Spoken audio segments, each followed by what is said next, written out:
Monsieur le Président, bonjour. Bonjour. Vous disiez il y a un an, en parlant du chef d'État, Mohamed Ould Abdelaziz, qu'il avait pris en otage le pays. Est-ce que vous le pensez toujours ? Non seulement je le pense, mais de plus en plus, je crois, cette situation se confirme aussi bien pour les Mauritaniens que pour la communauté internationale.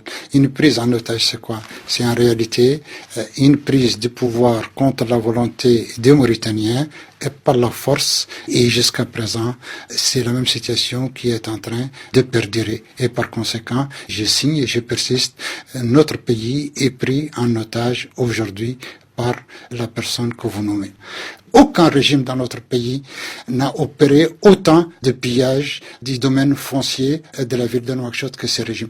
Ça, c'est de façon générale, mais de façon particulière. Une partie de l'école de la police nationale a été octroyée à des privés pour faire des boutiques et du commerce.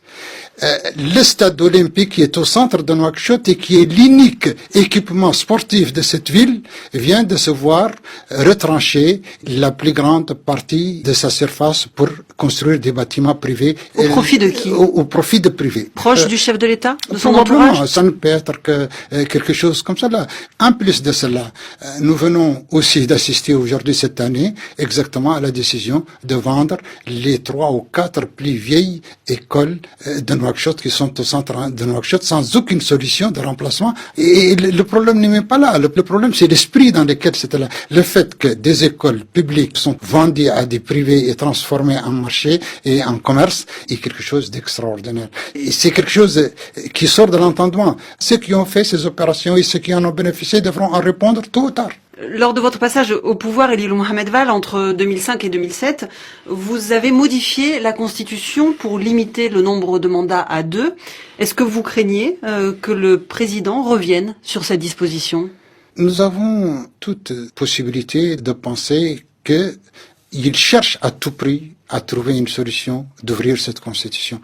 Mais ce sera difficile. Mais il a pourtant déjà assuré qu'il respecterait cette Constitution, il l'a dit. Oui, c'est ce qu'il dit aujourd'hui, mais on ne sait pas.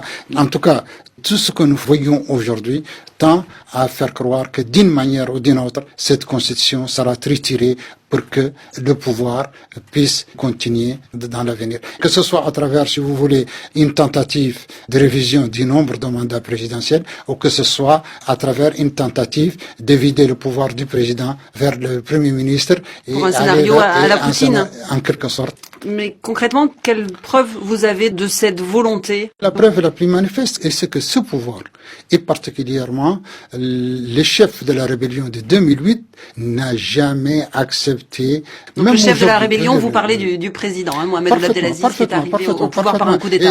Appelez-le comme vous voulez. Moi, j'ai appelé cette affaire rébellion parce que c'est une rébellion. Depuis 2008, il refuse systématiquement toute solution politique discuter avec les Mauritaniens. Et quand c'est-à-dire qu'ils ne préparent pas l'alternance et que tous les dialogues ont avorté. Bien sûr. Et à chaque fois, c'est de son fait qu'ils avortent. Ce dialogue, il est de nouveau d'actualité puisque le chef de l'État a promis un nouveau dialogue pour octobre.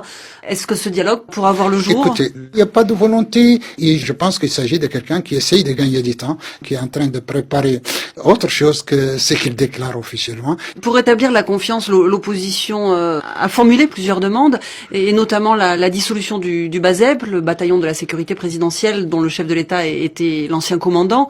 Est-ce que cette demande est réaliste ? Et je pense que ce qui se passe aujourd'hui au Burkina prouve le bien fondé d'aborder cette question d'une manière ou d'une autre.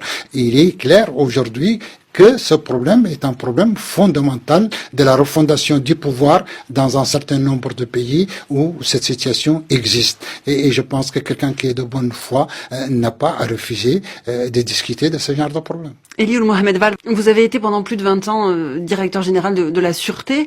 Que pouvez-vous dire aujourd'hui de l'implantation de Boko Haram dans le sud-est de la Mauritanie ? Est-ce que c'est une réalité ? Je ne pense pas que Boko Haram soit, si vous voulez, installé. Mais par contre, Al-Qaïda et surtout aujourd'hui Daesh, et Daesh aujourd'hui recrute dans les villages mauritaniens. Et je pense que les autorités sont en train de fermer les yeux parce qu'ils sont incapables d'affronter cette situation-là. Vous diriez qu'il y a une complaisance du pouvoir vis-à-vis des intégristes ou de la montée de l'intégrisme ? Je dis qu'il a une incapacité de les affronter, c'est différent. Il n'a pas les assises politique pour cela et il le sait et il n'a pas la capacité sécuritaire opérationnelle de le faire. Par et manque donc, de moyens, donc? Non, simplement c'est un petit régime putschiste. Il craint le moindre soubresaut, il craint le moindre affrontement avec quiconque. Aujourd'hui, tout le monde se réfugie dans le sectarisme, tout le monde se réfugie aujourd'hui dans le tribalisme. Ça prouve quoi? Ça prouve qu'il n'y a plus d'État et que personne n'a plus aucune confiance dans ce qui se fait dans ce pays-là. Monsieur le Président, merci.